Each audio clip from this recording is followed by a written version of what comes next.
بسم اللہ الرحمن الرحیم۔ السلام علیکم معزز طلباء کرام، آپ سب کیسے ہیں؟ آج ہم نور الانوار کے سبق نمبر 357 کو پڑھیں گے۔ آج کے ہمارے سبق کا عنوان ہے فی کا بیان۔ آج کے ہمارے سبق کی عبارت وفی للظرفیتی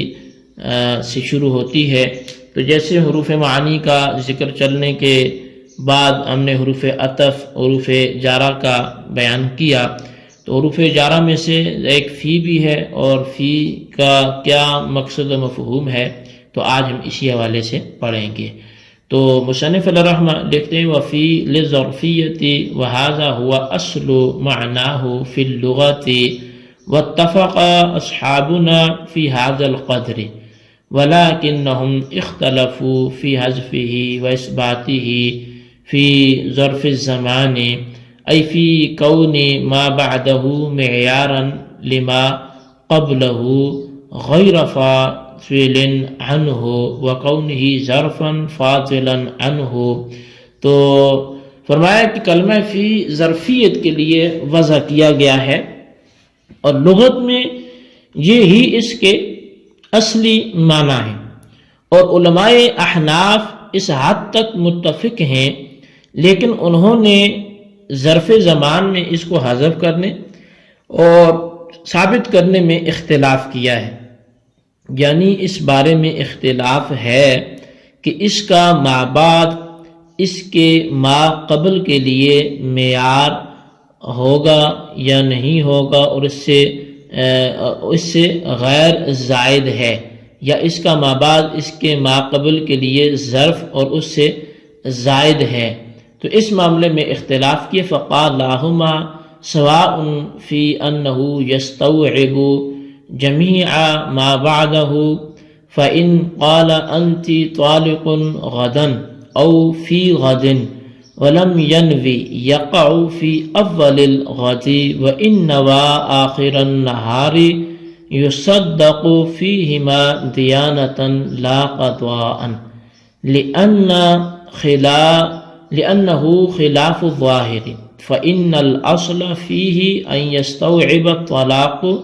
جميع الغد سواء كان بذکر فی او بحذفه۔ تو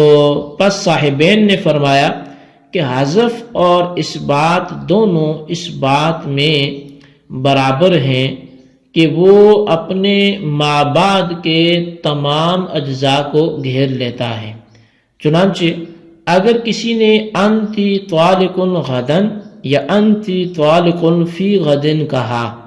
اور کوئی نیت نہ کی، تو غدن جو غدن کا لفظ ہے یہ غد کے شروع حصے میں یعنی کل کے اول حصے میں طلاق واقع ہو جائے گی،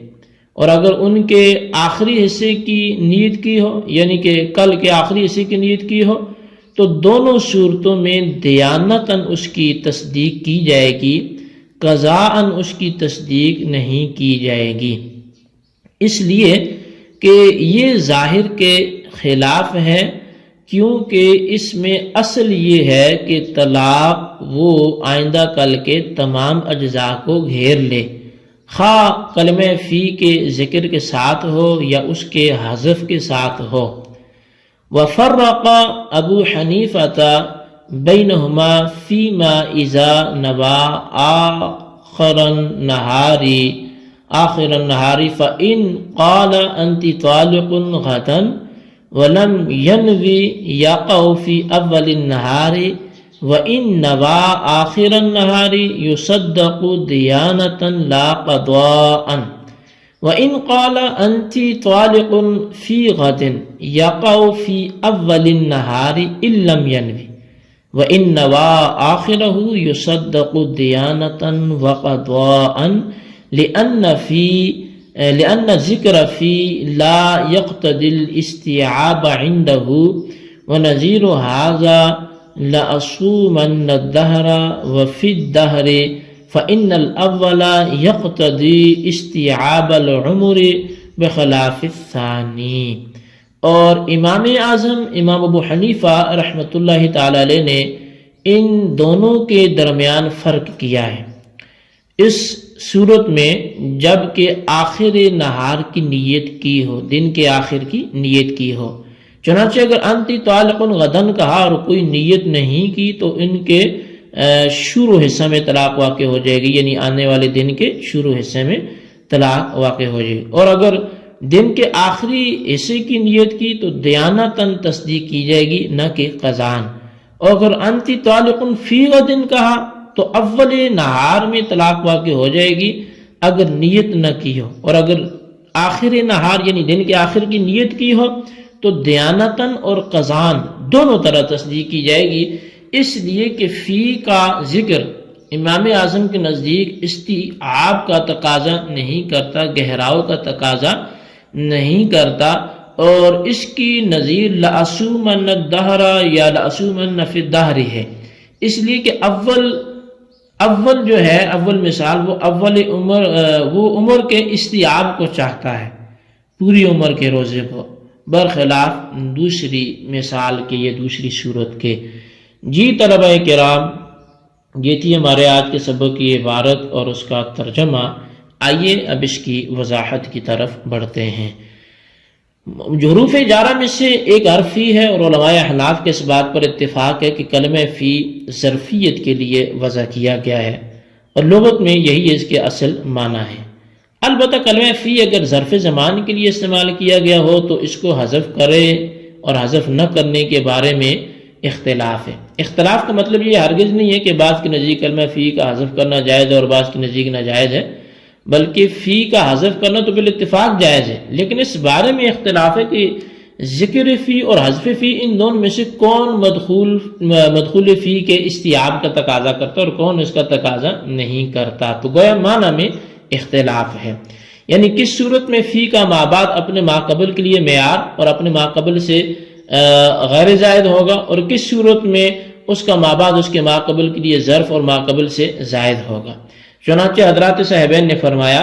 کہ ذکر فی اور حذف فی دونوں اس بات میں برابر ہیں کہ وہ فی اپنے مابعد کے تمام اجزاء کو گھیر لیتا ہے، یعنی دونوں صورتوں میں فی کا مابعد اپنے ماقبل کے لیے معیار ہوتا ہے اور فی کا مابعد اپنے ماقبل سے زائد نہیں ہوتا. گویا صاحبین کے نزدیک غدن یہ حذف فی کے ساتھ دونوں کے ایک معنی ہے اور دونوں کا ایک حکم ہے. مثلا اگر کسی شخص نے اپنی بیوی کو مخاطب کر کے کہا کہ انتی طالق غدن یا انتی طالق فی غدن، اور شوہر نے کوئی نیت نہیں کی، تو دونوں صورتوں میں جو کل کا دن ہے غد کا، اس کے اول حصے میں یعنی صبح صادق ہوتے ہی طلاق واقع ہو جائے گی، اور عورت جو ہے وہ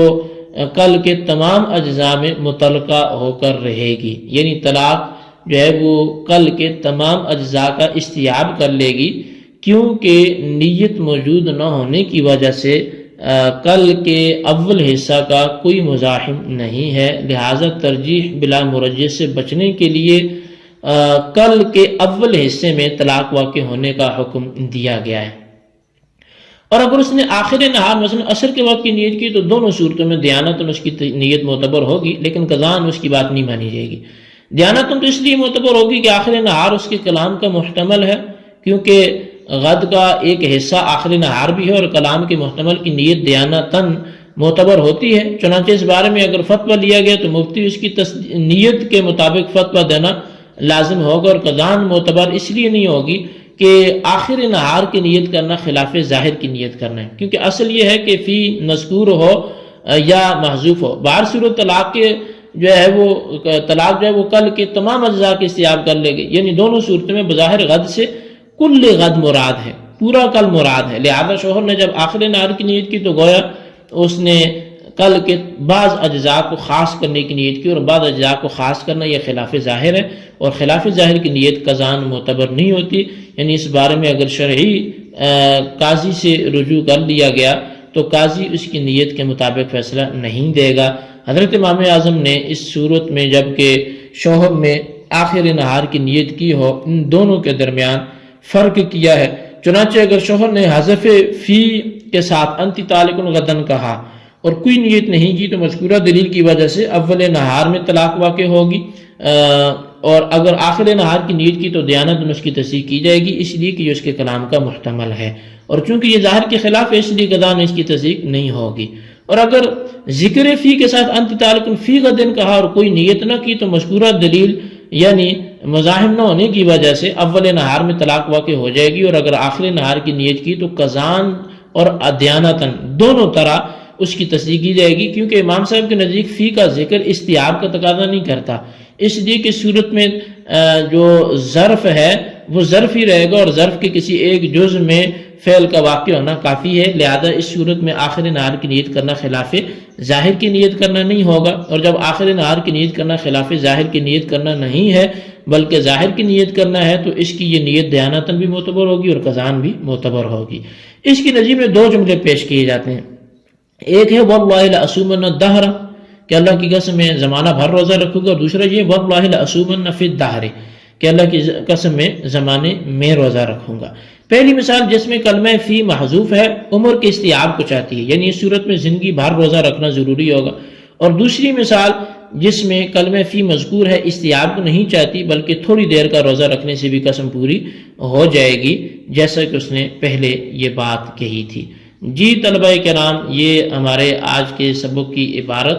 اور اس کا ترجمہ اور اس کی وضاحت تھی، اس کو اچھی طرح سمجھیں، اس کے خلاصے کو رجسٹر پر لکھیں اور بالخصوص ان سوالات کے جوابات دیں۔ سوال نمبر 1 یہ ہے کہ کلمہ فی کس لیے آتا ہے، بیان فرمائیں، اور سوال نمبر 2 یہ ہے کہ امام اعظم اور صاحبین کے اختلاف کس صورت میں ہے، مختلف فی صورت تحریر کریں۔ اللہ تبارک و تعالیٰ سے دعا ہے جو کچھ ہم نے پڑھا سنا اسے یاد رکھنے کی توفیق نصیب فرمائے، آمین بجاہ نبی الامین صلی اللہ علیہ وسلم۔